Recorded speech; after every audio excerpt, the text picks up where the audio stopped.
let's get out of here and go in there into the kitchen. Make sure you clean your chicken. Don't let there be a bunch of fat all over the meat. Nobody will trust you, I promise. I'm going to go ahead and get this chicken clean and the rest of the pieces clean, and then we'll talk about what else you need to do. Okay, now that's the boneless chicken. See that? So what I'm going to do is I'm going to cut that up into small pieces, and then we'll go from there. The chicken has been cleaned, the fat has been taken off of it, and I'm going to cut it up into small pieces and let that boil until it turns white, and then we'll talk about what else needs to be done after that. Alright, y'all, the chicken is cut into small pieces. So now what I'm going to do is I'm going to put that in the pot, let it boil till it turns white, and then we'll figure the rest of it out after that. Gotta start somewhere. Okay, it's boiling, but let me show y'all something. This is 2 turkeys. I was going to mess with it, but I'm not going to do it right now. I'm just going to, you know, just eat everybody else's turkey up, and then when theirs is gone, then I'll go ahead and get mine started.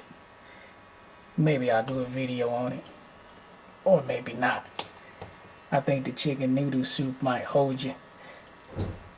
Well, while it's boiling, we'll go ahead and talk about the other details after it's done boiling. Oh my gosh, I had the fire up too high. Whatever you do, don't turn the fire up too high. Make sure that you got it at a decent level. I'm going to go ahead and fix this problem.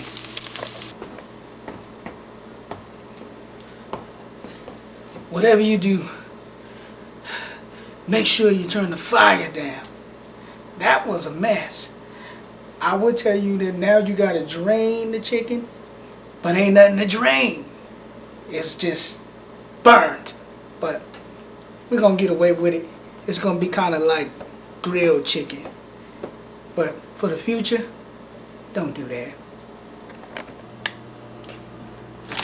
I'm not going to waste no time. I'm going to go right to it and add the chicken noodle eggshells. This is somewhat, wow,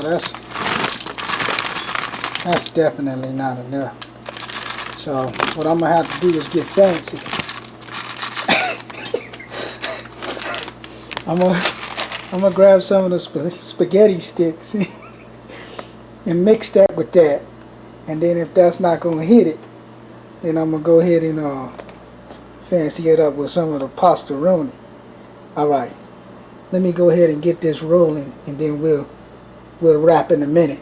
Got the spaghetti sticks right here. I'm gonna go ahead and break these up and get this inside the chicken noodle soup. Alright, that don't look too bad. I'm going to go ahead and chance it. I've never done this before, but I will let y'all know if it's good. And you know what, I was thinking about something. I'm going to go ahead and just throw the pastaroni in there. Dun, dun, dun, dun. Dun, dun, dun, dun. And just bundle it all together and see how it comes out. Got to take chances sometimes.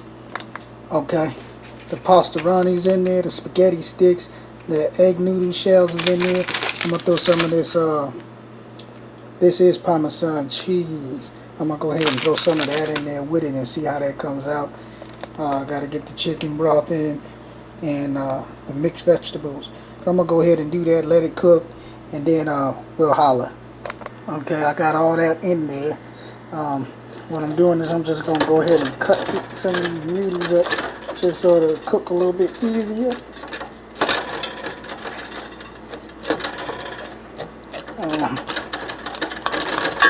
And then I just gotta let that cook until everything gets soft, and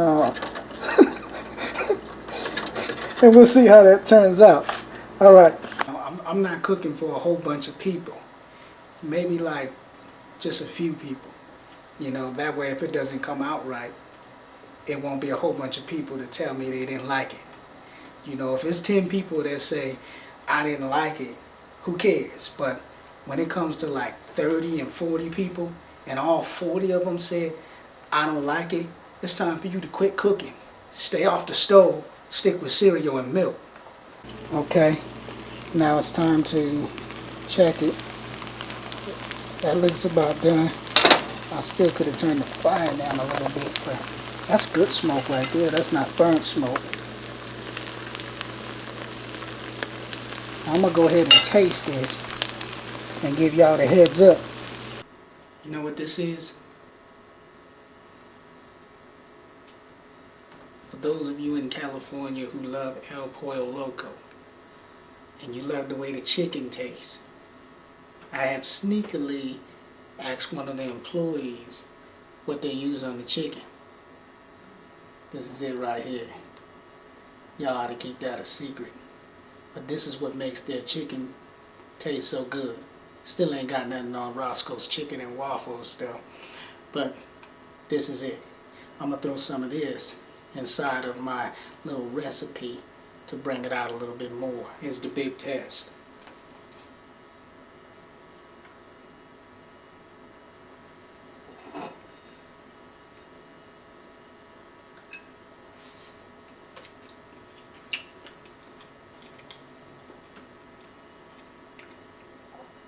No, I'm just kidding.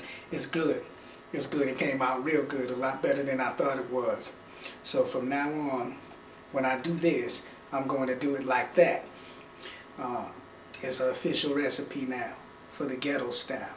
So I encourage you to start doing it, because I'm going to start doing it. Peace. Happy Thanksgiving 2010.